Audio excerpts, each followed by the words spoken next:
E aí, pessoal, vamos começar uma viagem simplesmente incrível hoje, porque a gente vai tentar responder a uma das maiores perguntas que existem.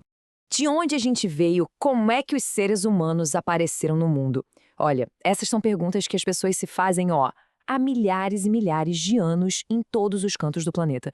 E hoje nós vamos ser os detetives que vão investigar essa história toda.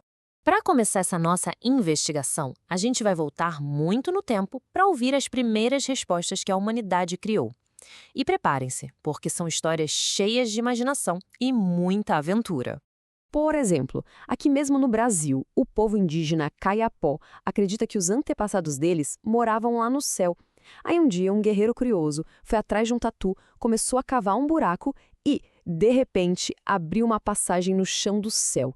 Quando ele olhou para baixo, viu a terra linda, cheia de rios e florestas. Não é demais? E o mais legal é que a história dos Kayapó é só uma entre muitas. Cada povo, em cada lugar do mundo, criou sua própria explicação fantástica. Esse conjunto todo de histórias, que vão passando dos pais para os filhos, a gente chama de mitologia. Olhem só a variedade de ideias. Para o povo iorubá, lá da África, foi o deus Oxalá que usou barro para nos criar. Lá na Grécia Antiga, também usaram barro, mas quem deu o toque final foi o fogo. Já na história cristã, Deus criou Adão e Eva. E para os marindes, lá na Oceania, a gente era peixe e vivia debaixo da terra. Todas essas explicações que falam de um ser superior que nos criou são conhecidas como criacionismo. Bom, agora a gente vai mudar um pouquinho a nossa investigação. Vamos deixar as mitologias de lado por um instante e conhecer um outro jeito de investigar. Um jeito liderado por um super detetive da natureza, que começou a procurar por provas de verdade. E esse detetive se chama Charles Darwin. Há muito tempo, lá no século XIX, ele publicou um livro chamado A Origem das Espécies. E nossa, as ideias dele mudaram para sempre o jeito que a gente entende a vida. Então, a diferença principal é essa aqui, ó. O criacionismo se baseia na fé, em histórias que são consideradas sagradas. Já o evolucionismo, que é a ideia do Darwin, se baseia em provas, em evidências. É como montar um quebra-cabeça gigante com as peças que a própria natureza deixou pra gente. A grande ideia do Darwin foi a seleção natural. Pensem numa competição enorme. A natureza funciona como se fosse o juiz, e ela escolhe os seres vivos que têm as características certas para sobreviver naquele ambiente. Os que vencem sobrevivem, têm filhotes e passam essas características de campeão para frente. Ah, mas como os cientistas sabem como eram os bichos de milhões de anos atrás? A resposta está aqui, nos fósseis. Um fóssil é basicamente o resto de um animal ou de uma planta que, com o tempo, virou pedra. Para os arqueólogos, que são os cientistas que estudam isso, cada fóssil é uma peça de ouro do nosso quebra-cabeça. Agora sim, com todas essas pistas científicas nas mãos, chegou a hora da gente conhecer a nossa família, de muito, muito, mas muito tempo atrás. Vamos conhecer nossos parentes mais antigos, os hominídeos. A nossa árvore genealógica é gigante, pessoal. Ela começa há 7 milhões de anos com o Sahelanthropus. Depois vieram os Australopithecus. Mais para frente apareceu o Homo habilis, que foi o primeiro a ter a ideia de fazer ferramentas. Depois dele, o Homo erectus, que descobriu como usar o fogo. E tivemos até outros parentes, como os neandertais, que eram super fortes.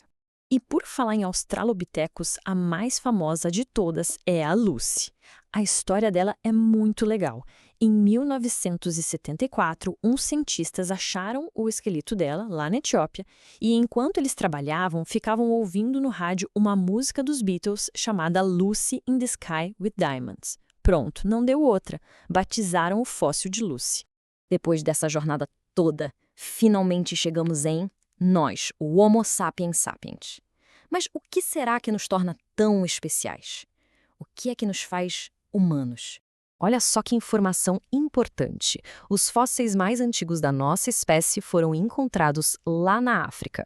E eles têm cerca de 300 mil anos. Pois é, a humanidade inteira tem uma origem africana. A gente tem tipo uns superpoderes, sabe? O primeiro, claro, é o nosso cérebro, que é uma máquina incrível. É ele que nos dá o pensamento abstrato. A gente consegue pensar no futuro, em ideias como amor e amizade, coisas que a gente não pega na mão. E claro, a linguagem, a capacidade de conversar, de contar histórias, de trabalhar em equipe. Isso deu pra gente uma vantagem gigantesca.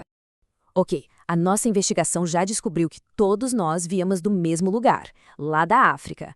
Mas então, por que as pessoas hoje em dia são tão diferentes umas das outras na aparência, nos costumes? A resposta é a adaptação. Conforme os seres humanos foram se espalhando pelo mundo, eles foram se adaptando aos lugares. Onde tinha muito sol, a pele ficou mais escura para proteger. Onde era mais frio, ficou mais clara. Essa variedade toda, essa diversidade de aparências e de culturas é uma das maiores riquezas que a humanidade tem. Só que, infelizmente, nem sempre as pessoas entenderam que essa diferença é algo bom. Essa imagem, por exemplo, mostra o começo de um problema muito sério chamado etnocentrismo. É um nome complicado, mas a ideia é simples. É quando um povo se acha melhor ou mais certo do que o outro.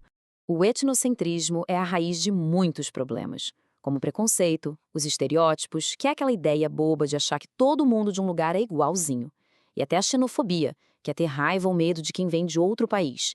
Mas qual é a solução para isso? Tem uma palavra linda para essa solução: alteridade. Alteridade é a gente ter a capacidade de se colocar no lugar do outro, de tentar enxergar o mundo com os olhos da outra pessoa. É entender que existem vários jeitos diferentes e todos eles corretos de ser humano. É praticar empatia. E assim, a gente volta para o começo da nossa história. Essa jornada incrível, desde os primeiros hominídeos lá na África até hoje, nos ensina uma lição importantíssima. No fundo, somos todos parte de uma única e gigantesca família humana. E as nossas diferenças não existem para separar a gente, mas sim para celebrar a aventura maravilhosa que é ser gente. Fica a reflexão, né? O que essa nossa história em comum pode ensinar para a gente construir um futuro melhor?